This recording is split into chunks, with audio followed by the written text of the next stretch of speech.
So we're playing another game in preparation for the Beltway. We have Jeff and his beautiful Dark Elf army. He's one of Todd's They're friend. hiding. Yeah, don't worry about them.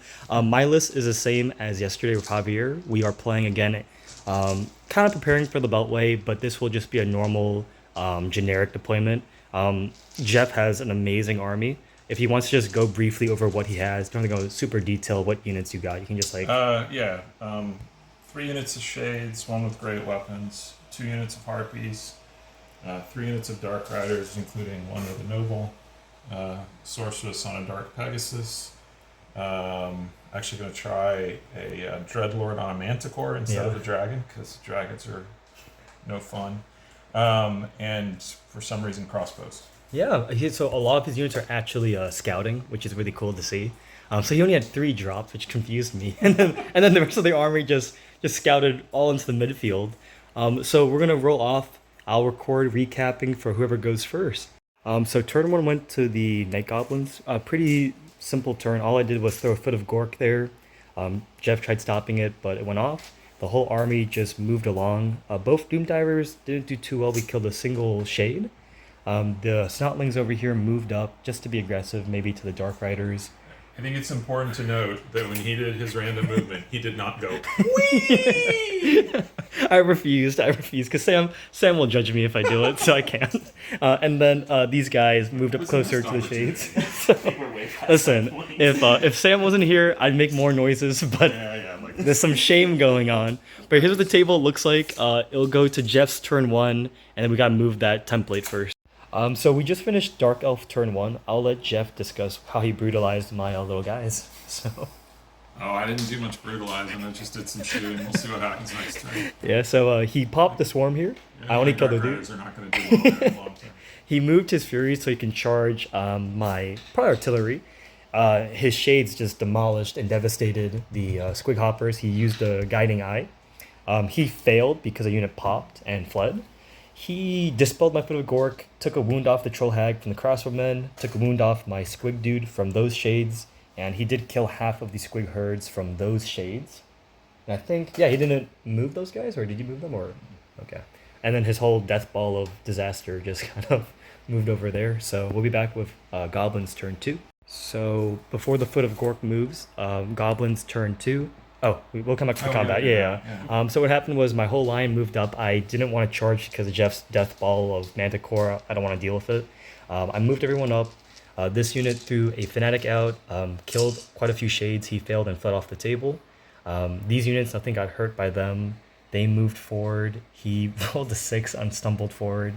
Troll Hag just moved to look at them aggressively. My wizard threw a fireball, killing one unit of shades. Threw the foot of Gork out and killed one shade for Vindictive Glare. These guys moved back because he got some fury. He's going to kill my war machines. And we'll be back with what happens to this pillow fight. So we wrapped up Dark Elves turn two. I'll let Jeff explain what happened. Well, we tried to prove that repeater crossbows are not total crap, and got some lucky rolls and removed a whole bunch of goblins. I should note the foot of Gork killed my own guy. Killed, decimated my own unit. Thank you, Gork. We appreciate that. Now, if your fanatics can just be equally helpful, that would be nice. We still are playing over there. Yeah. We got one Doom Diver catapult. The other one ran away. Sorry, I shouldn't have a wound on it. It's just fleeing. Oh no, it took a wound from the snapping. Yep. So we'll see what happens. Yeah. So only thing I should note, I think everything was noted. Yeah. We're back with Goblins turn three. Yeah. Yeah. Night Gobbo turn three. We got a foot of Gork off. Troll just decided, so I failed Here We Go, so he couldn't get a charge. So I moved up, just threw a Troll Vomit, killed a single Dark Rider. I tried getting Fireball, rolled high, but Jeff rolled the equal amount, dispelling it. I tried getting Vindictive Glare. I did get it off, but I rolled a 1 to ruin, so nothing happened there. So he's probably going to get picked up by either the Furies or the Dark Riders. Or the Manticore. Or the Manticore. He's still fleeing. They're moved up closer. They finished the unit of Furies. And then my brave little unit is making their way towards the repeater crossbows. So that's what the table looks like for Night Goblin turn three, right? Oh, and then these guys finally killed the last Snotling Swarm. So we'll be back with Dark Elf turn 3. Yep.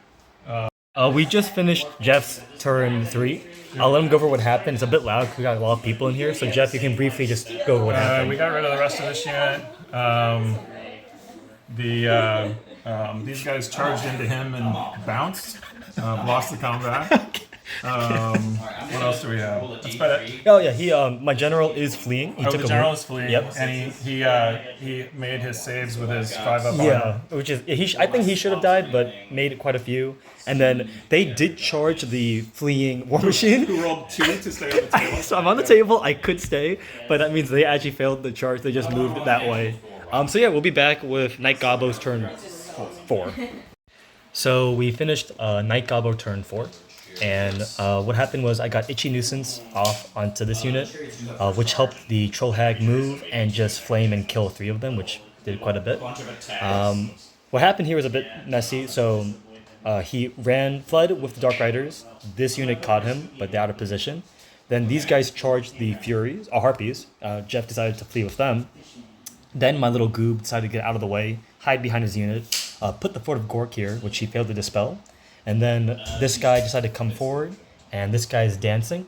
And then my Loon boss is still fleeing. So that is Night Gobbo, turn 4. So we're back with Dark Elves, turn 1000. So just for the, I guess, early video, we got Jeff here, we got Rebecca reading a book, Sam's chilling ordering pizza, and then we got Joe over there playing Javier, and then I think Willie and Philip will be here in a bit. I don't know.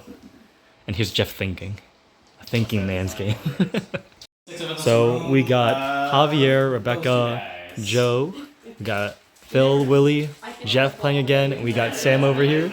So we have the greatest minds of the US for Dark Elves. We have Jeff and we have Joe. So I think we own the most Dark Elf players in my household tonight. So I think Javier beat Joe's Dark Elves, Jeff beat my Gobbos, and now what's going on is we have Willie's Beastmen versus Jeff's Dark Elves.